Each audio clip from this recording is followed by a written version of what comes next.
안녕하세요. 저는 백석문화대학교에서 간호학과 학생들을 가르치고 있는 김수진입니다.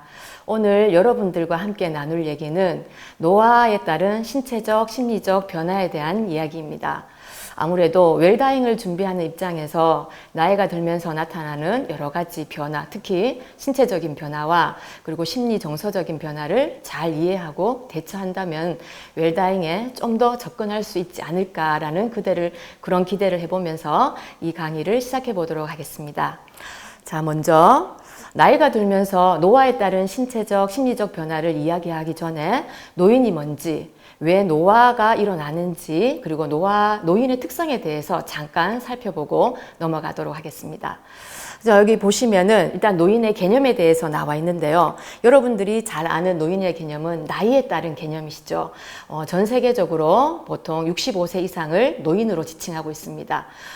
초기 노인, 중기 노인, 후기 노인, 특히 이제 여기 후기 노인 85세 이상은 기하급수적으로 지금 많이 증가하고 있는 현상인데요. 그와 또 달리 요즘에 또 신조어처럼 생기고 있는 여기 센터네리언, 슈퍼센터네리언이라는 저런 용어들이 있습니다. 워낙 평균 수명이 늘어나다 보니까 100세 이상 사시는 인구도 많이 늘어나서 100세 이상 인구를 센터네리언이라는 용어로 지칭하고요. 그리고 그 중에서도 110세가 넘으면은 슈퍼센터네리언이라는 이런 용어를 사용하고 있습니다. 또 특히 이 강의를 들으신 여러분들이 또 중요하게 생각하는 부분, 여기 베이비 부머가 아닐까 싶은데요. 이런 출산율이 어떤 전쟁이나 어떤 사회의 특이적인 그런 상황에 따라서 출산율이 굉장히 억제되어 있다가 갑자기 그런 상황이 종료되면서 기하급수적으로 출산의 붐이 일어나는 그때 태어난 세대를 우리는 베이비 부머라고 부릅니다. 아마 우리나라에서는 6.25 이후에 태어난 세대들이기 때문에 55년에서 63년 사이에 태어난 세대들을 베이비 부머 세대라고 부릅니다. 아마 여러분들이 여기에 많이 속해 있을 겁니다. 근데 이분들이 지금 한 14.5% 정도가 되는데 그 얘긴즉슨 앞으로 이런 노인 인구가 엄청나게 늘어날 거라는 그런 것을 또 예측하게 해주죠. 그 외에도 노인을 구분하는데 밑에 나와 있는 것처럼 기능적 연령이라 그래서 생리적, 기능적, 사회적, 심리적 연령, 그러니까 본인 나이하고 상관없이 어떤 기능에 따라서, 역할에 따라서 이렇게 나눠지는 연령 구분도 있습니다. 그 다음에 이런 노인분들의 이런 연령대에 따라서, 나이대에 따라서 어떤 분포가 나타나는지 그래프로 잠깐 보시자면요. 여기 보시듯이 밑에 있는 파란색 부분이 65세 이상 노인이고요. 빨간색 부분이 70대 노인이고, 그 다음에 초록색 부분이 75세 이상의 아주 후기 고령 인구에 포함되는 그런 노인인데, 보시다시피 75세 이상 인구가 2030년 이후로는 저렇게 많이 엄청나게 늘어날 예정입니다. 자, 이런 노인들에 대한 이런 정의라든지 얼마나 노인 인구가 많은지에 대해서 잠깐 살펴봤는데요. 그러면은 전 세계적으로 예전부터 도대체 왜 늙을까? 이런 고민을 많이 했었습니다. 노화는 무엇일까? 자, 노화의 개념은요, 사실 태어나면서부터 출생했을 때부터 사망까지 이루어지는 지속적인 과정이기 때문에 태어나는 그 순간 그 이후부터는, 그러니까 노화라는 말이 에이징, 즉 나이가 든다라는 뜻이기 때문에 태어나는 그 순간부터 사실은 노화 과정을 겪는다고 볼 수 있겠죠. 그래서 전 세계적으로 아주 옛날부터 왜 이렇게 나이가 드는지, 그 이유가 뭔지 이런 학자들이 연구를 많이 했었습니다. 왜냐하면은 좀 더 건강하게 오래 살기 위해서 그런 연구들을 많이 했는데요. 여기 나와 있는 노화 이론 몇 가지를 제가 적어놨는데 조금 어려운 내용들이 많지만 그 중에서 좀 우리가 쉽게 많이 알고 있는 내용을 좀 보시면은요. 마모 이론 같은 경우에는 너무 많이 사용해서 나타나는 그런 이론이고요. 특히 자유기 이론 같은 경우에는 요즘에 항산화 물질 이런 거 많이 들어보셨죠? 이런 항산화 물질의 반대 개념이 산화 물질이잖아요. 이런 산화 물질이 몸 안에 많이 쌓이게 되면은 이런 세포도 망가뜨리고 노폐물이 축적되고 여러 가지 안 좋은 게 나타나서 늙게 된다라는 그러한 이론이고요. 물론 밑에 있는 저런 이론들이 뭘 하나 딱 정확하게 노화를 설명할 수 있는 이론이 있는 것은 아니고 이런 이론들이 모두 합쳐져서 사실은 노화를 설명하고 있는데 밑에 부분에 보면은 면역과 관련된 것도 있고 호르몬과 관련된 것도 있습니다. 그 중에서 조금 특이하게 맨 밑에 지속 이론이라는 게 있는데요.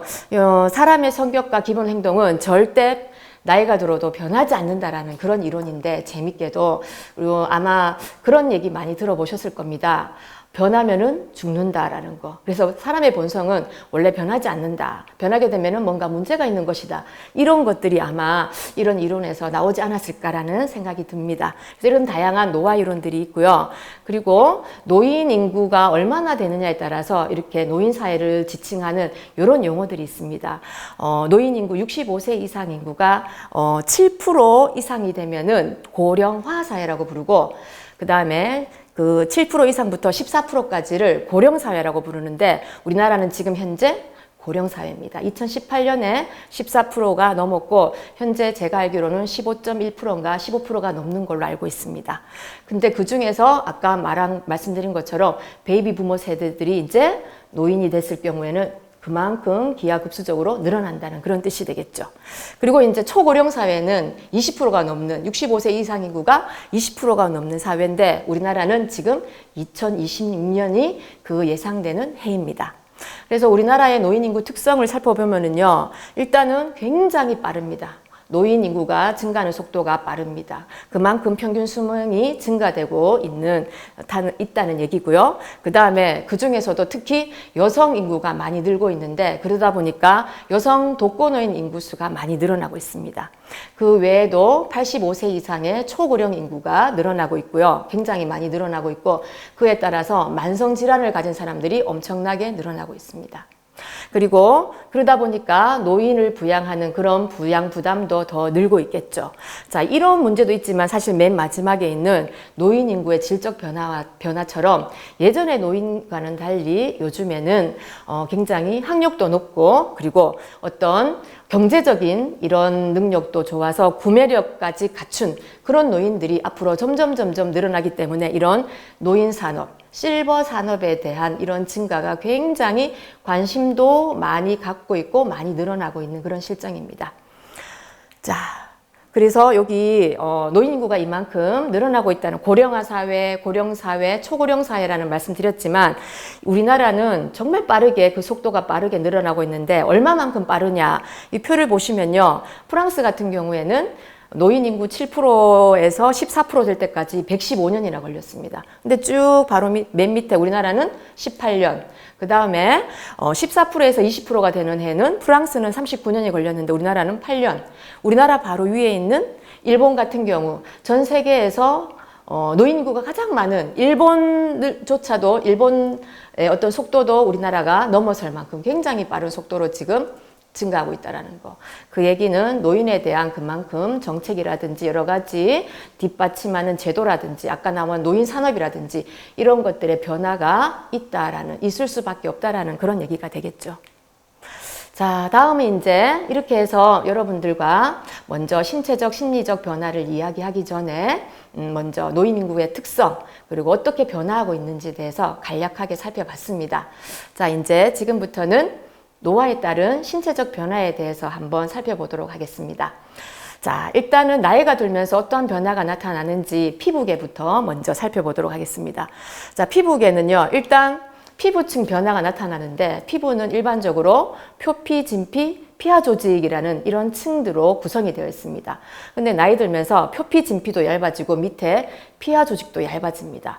그러다 보니까 굉장히 피부도 투명해지고 거기다 특히 여기 체온 조절 기능이라고 나와 있는데 피하 조직에서 하는 역할은 체온을 조절하는 그런 역할을 여기서 많이 담당했는데 이런 층이 얇아지다 보니까 나이가 점점 들수록 굉장히 추위라든지 더위라든지 이런 데 굉장히 많이 이런 조절이 힘듭니다. 그래서 여러분들 가끔 TV 뉴스에 뭐 일사병으로 또는 너무 추운 날 동사로 해서 돌아가신 노인분들의 어떤 그런 안타까운 소식을 왕왕 접할 수 있는데 전부 이러한 이유들 때문에 피부의 이런 변화들 때문에 나타나는 변화입니다. 그래서 나이가 들수록 이런 온도 변화에 우리가 제대로 반응하지 못하기 때문에 이런 체온 조절이라든지 실내외 온도라든지 아니면 너무 더울 때 너무 추울 때는 바깥 활동을 많이 좀 조절하는 그런 부분들이 굉장히 필요한 부분입니다. 그리고 뭐 밑에 나와 있는 것처럼 통증이라든지 이런 통증에 대한 민감도가 감소되기 때문에 굉장히 염증이라든지 감염에 굉장히 노출되기 쉽습니다. 그래서 그런 부분들도 그러니까 어디 조금 손상이 됐을 때 놓치고 지나가서 그게 감염 염증까지 이어질 수 있는 경우가 많기 때문에 굉장히 조심하셔야 되고요. 또 특히 피부가 손상이 되면은 그게 회복되는 기간이 굉장히 길어집니다. 뭐 개인차는 물론 있지만 면역에 따라서 조금 차이는 있지만 보통 성인에 비해서 한 30% 정도는 더디게 재생이 된다라고 알려져 있습니다. 그리고 맨 마지막에 모발 변화, 그러니까 나이 들수록 자꾸 머리카락이 가늘어진다라는 그런 느낌 아마 지금도 받고 계신 분들 계실지 모르겠습니다. 거기다가 손톱 발톱도 잘 부스러지고 특히 심장에서부터 멀리 있는 쪽 발톱이 가장 멀리 있죠. 그래서 발톱이 굉장히 두꺼워지는 이런 변화들이 혈액순환이 안 돼서 그런 거거든요.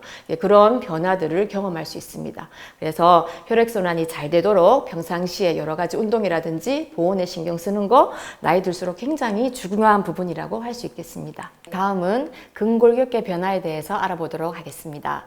자, 근육량이 줄어든다는 사실은 아마 많이 들으셨을 겁니다. 자, 어느 정도 줄어드느냐 봤더니 90세 정도가 되면은 30대 근육량의 30%에서 40%가 상실된다라고 보통 알려져 있습니다.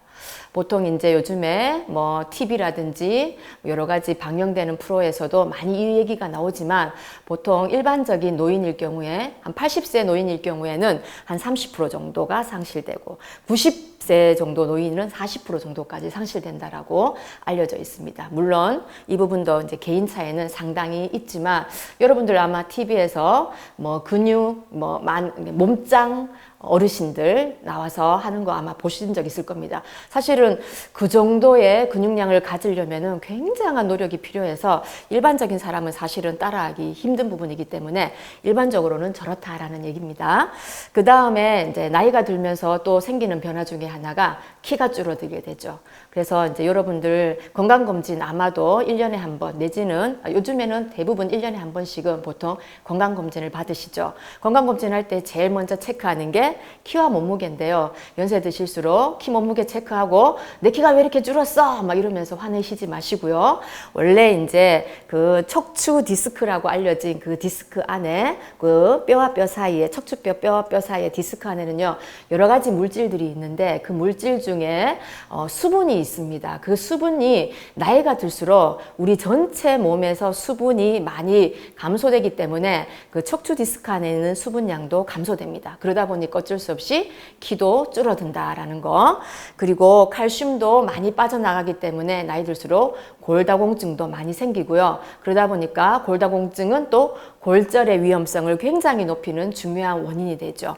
거기다가 척추가 뭐 등이 휘어진다든지 허리 쪽이 휘어진다든지 이런 만곡 이런 현상들도 나이가 들면서 나타나는 그런 현상 중에 하나입니다. 거기다가 관절 운동성의 제한도 생기는데요. 여러분들 뼈와 뼈 사이에 있는 게 이제 관절인데 젊었을 때는 이렇게 움직이는데 아무 문제 없다가 점점 나이가 들수록 이런 관절 부분들도 움직이는 이 각도가 점점 이렇게 제한되게 됩니다. 그러다 보니까 가장 많이 나타나는 손상 중에 하나가 어깨 관절, 척추 관절 손상이 많이 나타나게 됩니다. 거기에 근력이라든지 지구력 이런 것들도 위에 있는 저러한 원인들로 인해서 함께 떨어지는 저러한 변화를 겪게 됩니다. 자, 그 다음엔 심혈관계에 대한 변화를 알아보도록 하겠습니다. 일단 나이가 점점 들면서 여러 가지 혈관계도 변화가 나타나는데요. 혈관벽의 탄력성도 감소되고 또 혈관벽이 뭔가 많이 끼이게 되면서 좁아지게 됩니다. 그러다 보니까 혈류 흐름도 제한이 되고 혈관에 어떤 그런 문제가 나타나다 보니까 심장에도 그게 영향을 미쳐서 사실 심장은 전신을 돌고 온 혈액이 우측으로 모이고 우측에서 다시 폐로 갔다가 좌측 좌측으로 와서 좌측에서 온몸으로 다시 뿜어내줘야 되는데 좌측 심장이 훨씬 커지게 됩니다. 좌측 심장이 커지고 특히 좌측 심실이 벽이 두꺼워지는데 왜냐하면 이런 혈관에 대한 이런 탄력성 감소라든지 혈류 흐름 제한 이런 것 때문에 전신으로 뿜어낼 때 훨씬 더 이런 과부하 힘을 더 이런 받기 때문에 저러한 현상들이 생깁니다. 그러다 보니까 심장 부담이 증가되게 되는 이런 결과가 나타날 수 있습니다. 그 외에도 이런 혈전도 잘 생길 수 있고요. 워낙에 활동성이 나이가 점점 들면서 활동성도 떨어지고 여러 가지 순환장애가 나타나다 보니까 이런 혈전도 많이 생겨서 이런 혈전이라고 하면은 피딱지를 의미합니다. 이런 피딱지가 막 돌아다니다가 굉장히 가는 혈관은 좀 뭐 이렇게 직경이 넓은 혈관은 잘 빠져나갈 수 있는데 굉장히 가는 혈관은 못 빠져나가서 콩 막히게 되는 그런 경색증 같은 것도 훨씬 더 많이 유발되게 되고요. 그리고 혈액이 전신을 돌고 제대로 오른쪽 심장으로 다시 잘 귀환이 돼야 되는데 그런 귀환하는 것도 힘들어져서 이런 하지정맥류 다리에 왜 혈관들이 불룩불룩 튀어나온 거 아마 보신 경험이라든지 특히 우리 여성 대상자분들 같은 경우에는 이런 경험이 있으신 분들 아니면 현재 갖고 계신 분들이 상당히 아마 많을 겁니다. 그런 것들도 많이 발생하고 또 붓는 부종도 많이 유발됩니다. 거기에다가 우리 몸은 항상 혈압이 너무 높다든지 너무 낮을 때는 그것을 조절하기 위한 압수용기라는 게 있는데 심장에 하나 있고 여기 목 부분에 하나 있는데 이런 수용기가 너무 혈압이 떨어지면은 올리기 위해서 작용을 하고 너무 높아지면은 떨어지기 위해서 작용을 이렇게 명령을 내려서 그런 작용을 하게 되는데 이런 압수용기 민감도가 훅 떨어지다 보니까 갑작스럽게 체위를 확 변경했을 때 혈압이 뚝뚝 떨어지는 저런 체위성 저혈압 같은 것을 많이 경험하게 됩니다. 이게 심할 경우에는 체위성 저혈압으로 인해서 쓰러지기도 하고 그냥 뒀을 경우에는 훨씬 더 안 좋은 상황으로 또 이어질 수도 있습니다. 거기다가 이런 왼쪽 심장이 부담을 느끼면서 왼쪽 심장에서 전신으로 혈액을 뿜어줘야 되는데 전신으로 혈액을 뿜어주는 게 많이 힘들어지다 보니까 전신으로 공급되는 산소라든지 영양소가 특히 감소되는 저러한 영향을 또 받게 됩니다. 그 다음에 호흡기계 변화에 대해서 한번 살펴보도록 하겠습니다. 자, 호흡기계는 일단은 우리가 코로 숨을 쉬고 그 다음에 이제 폐로 이제 그 공기가 들어가게 되는데 일반적으로 우리가 숨을 쉴 때 코 안에 습한 기운과 코털에 의해서 온도도 조절하고 여러 가지 이물질들도 막아내는 그런 역할을 보통 합니다. 근데 점점 나이가 들수록 이 점막이 건조해지면서 이런 가습 효과라든지 이물질을 제거하는 이런 능력들이 떨어지게 됩니다. 그러다 보니까 나이 드신 분들, 노인분들이 훨씬 폐와 관련된 질환을 훨씬 더 많이 경험하게 되는 이유가 이러한 이유들이 있는 겁니다. 그리고 이런 또 흉곽 모양이 변화가 생기는데요. 우리가 이렇게 젊었을 때 이런 이렇게 체형이 이런 체형에서 점점 이렇게 하다 보니까 술통형 이런 모양으로 바뀌게 돼서 이런 술통형 모양 때문에 이런 숨쉬기도 힘들고 운동성도 감소되는 이런 또 영향을 미치게 되고요. 또 우리 폐에서 산소와 이산화탄소 교환 작용이 일어나야 되는데 폐 자체 내 탄력성이 떨어지다 보니까 이런 가스 교환, 산소, 이산화탄소의 가스 교환도 감소되게 되고 그러다 보니까 감염이라든지 흡인은 아마 여러분들이 국 드시다가 이렇게 너무 맵거나 너무 뜨거거나 너무 갑자기 드셨을 때 살에 걸리는 거 경험하신 적 있으시죠? 그런 것들이 흡인의 일종입니다. 사실은 이런 것들이 위험성이 증가하다 보니까 사실 노인분들의 사망 원인 중에서 굉장히 많은 퍼센테이지를 차지하고 있는 게 이런 흡인으로 인한 폐렴이 생겨서 돌아가시는 경우가 또 상당히 많습니다. 이런 나이에 따라서 호흡기계도 이런 변화를 겪게 된다라는 거. 자, 그 다음에 소화기계 변화를 보시게 되면은요, 일단, 씻고 삼키는 기능에 나이가 들면서 점점 어려움이 생깁니다. 그러다 보니까 당연히 식욕이 떨어질 수밖에 없겠죠. 그런 이유 때문에 음식 섭취량이 감소가 됩니다. 그리고 또 일단은 위에서 이제 장으로 내려가는 그런 시간이 점점 길어지게 됩니다. 여기 위에서 배출 시간 지연이라는 얘기가 그런 얘기인데요. 그러다 보니까 이게 팽만감, 뿌듯 못한 그런 느낌도 많이 갖게 되고, 그러다 보니까 더 식욕부진이라든지 이런 증상들이 나타나고, 거기에 잘 못 드시니까 어떻게 했어요? 체중도 감소되는 이런 결과가 나타날 수 있습니다. 그리고 골고루 잘 또 못 드시다 보니까, 여러 가지 영양소를 골고루 잘 못 드시다 보니까 이런 영양 결핍으로 인한 악성 빈혈도 많이 생길 수밖에 없습니다. 그리고 변비가, 나이 드신 분들 변비가 굉장히 많은데요. 물론 이제 물도 잘 안 드시는 경향도 있지만, 이런 소화기계에서 연동운동이라 그래서 음식물을 다음 소화된 음식물이 다음으로 넘어가는 이런 운동들이 위에서 소장으로 대장으로 쭉 이어져야 되는데, 이런 운동이 굉장히 느려지게 됩니다. 그러다 보니까 장에서 항문을 통해서 바깥으로 나오는 그런 시간이 지연될 수밖에 없다 보니까 그게 바로 변비로 이어지게 되는 거죠. 그리고 또 우리 간에서 담즙을 만들어서 대변을 통해서 배설이 돼야 되는데, 그 담즙 안에는 콜레스테롤이라는 게 포함이 되어 있습니다. 그래서 그 콜레스테롤을 담즙으로 만들어서 바깥으로 어느 정도 이렇게 배출이 돼야 되는데, 담즙을 생성하는 능력도 나이가 들면서 점점 감소됩니다. 그러다 보니까 콜레스테롤을 처리하는 능력도 저하되는 이러한 변화를 겪게 됩니다.